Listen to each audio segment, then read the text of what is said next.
saudaraku dimanapun berada. Ini saudaraku dimanapun berada, kalau memang nyari sablon ingin melawan sambil tertawa semua. Pak Rois sekarang ini kan istri-istri Pak Rois, orang-orang tempat-tempat bordel itu kan rata-rata kan itu kan udah dirasuki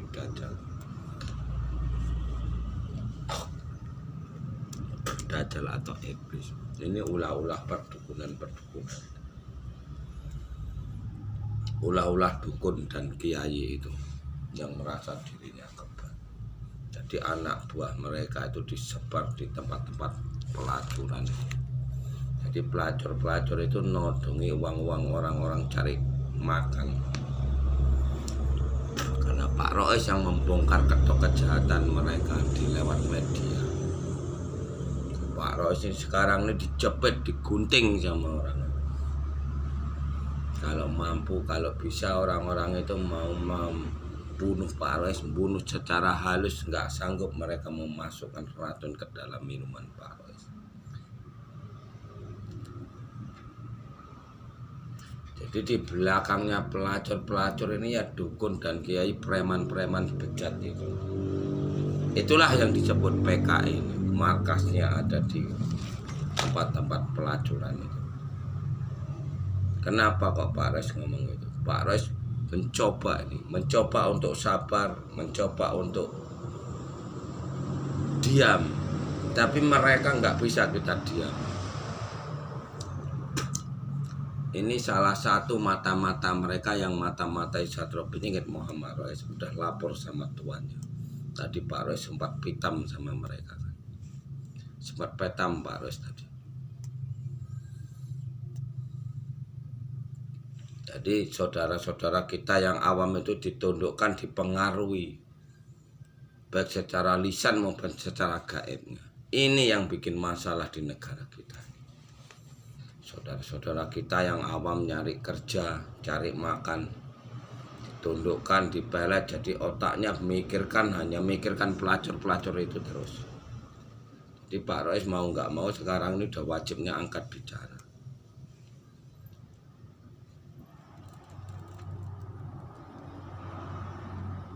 Jadi orang-orang yang buat virus dan stroke ini mampu dia membaca pikiran kita, mampu dia nundukkan orang lain. Jadi orang itu, keluarga kita itu tadinya nggak selingkuh, jadinya selingkuh.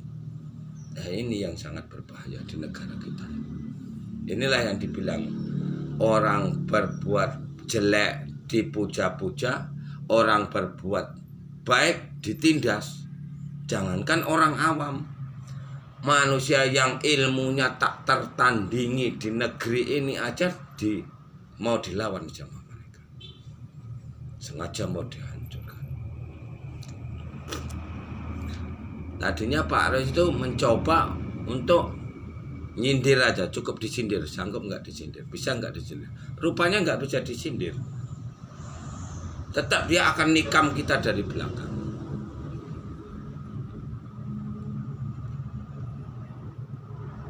Padahal udah tak kasih contoh sama Pak Rois kan.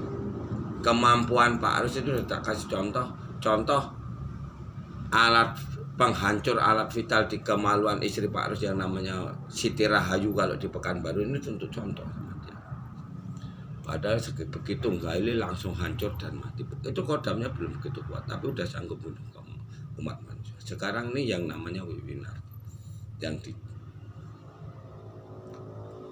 Jawa. Jadi Pak Rois sekarang tarung habis-habisan, yang difokuskan Pak Rois bukan yang di Pekanbaru tapi di Jawa sekarang.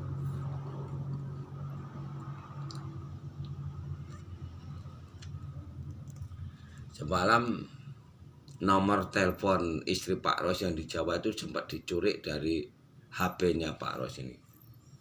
Tapi Pak Rois tahu diam aja, biar aja. Kenapa kok seperti itu? Karena di sana pun untuk bunuh kaum laki-laki. Dan negara kita ini udah hampir menjadi negara binatang, bukan negara manusia lagi. Udah jelas dibilang sama Pak Rois, kaum laki-laki berbuat maksiat itu dosa-dosanya bunuh anak kandung sendiri, yang jadi anak itu air mani bukan dari situ. Nah, zaman sekarang ini yang senang orang yang raganya itu dihuni dajjal atau iblis.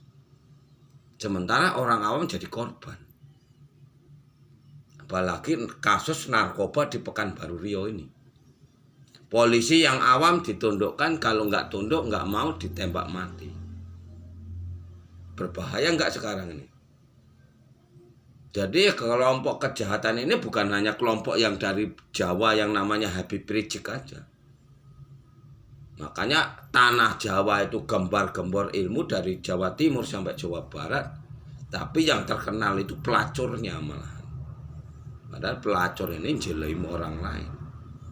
Bukan pelacur itu karena perut. Dia menjual dirinya itu karena raganya itu dihuni iblis. Contoh kayak istri Pak Roy yang namanya Siti Harahayu. Dulu dia jadi pelacur, dicabut dajanya sama Pak Roy, sembuh, dikeroyok lagi.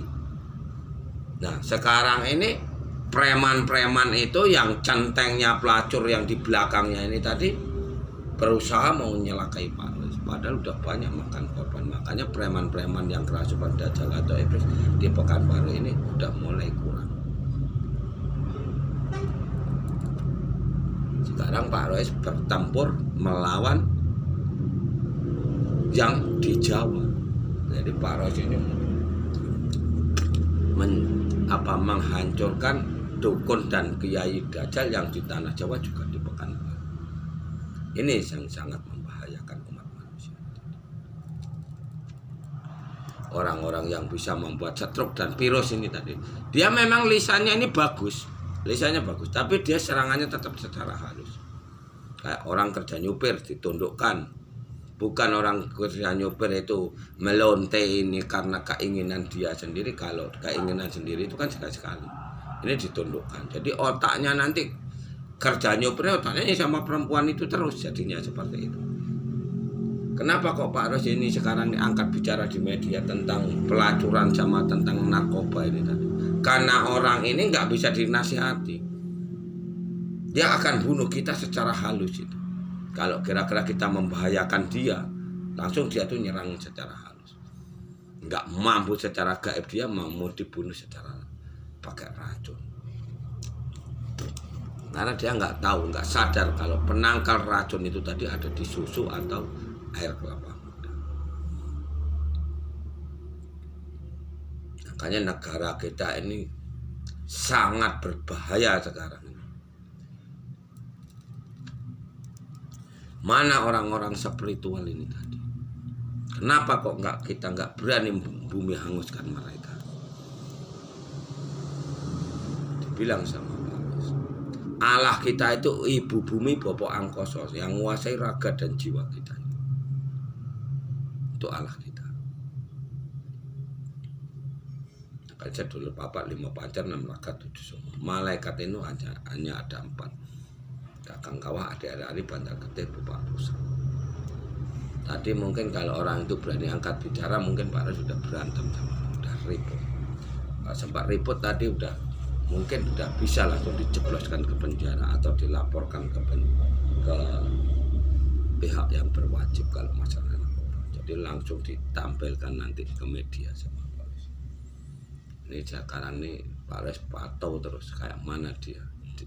Kalau memang dia itu nggak bisa dinasihati, terus nyerang kita, terus mancing emosi kita, ya apa boleh buat. Jadi kalau memang Kapolsek, Kapolres di sini nggak juga bisa nangani tentang narkoba, ya biar Pak Ros laporkan langsung ke Jakarta Pusat tentang narkoba yang di Pekanbaru ini. Jadi saudara, orang-orang yang udah kerasukan kayak istri Pak Ros itu mampu nundukkan polisi.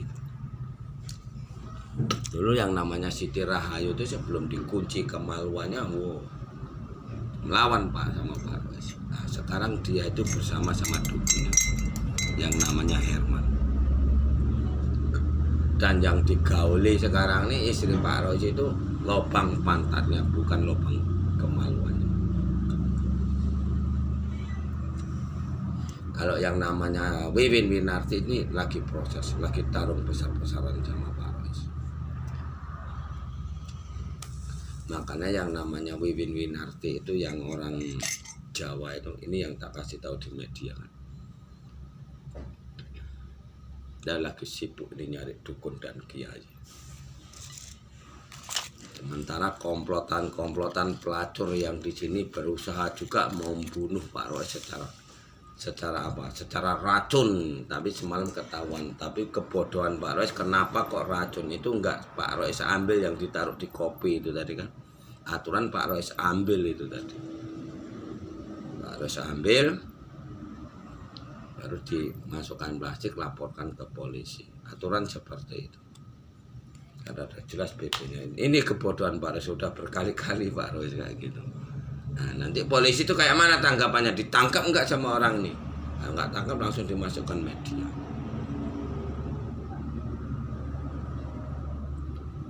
Dan Pak Roy ini mantau terus kayak apa aja kemampuan mereka ini menutup rezeki Pak Roy, mau menghancurkan Satrio Piningit Muhammad Roy. Makanya Satrio Piningit itu di kitabnya itu dibilang melawan sambil tertawa sambil melawan.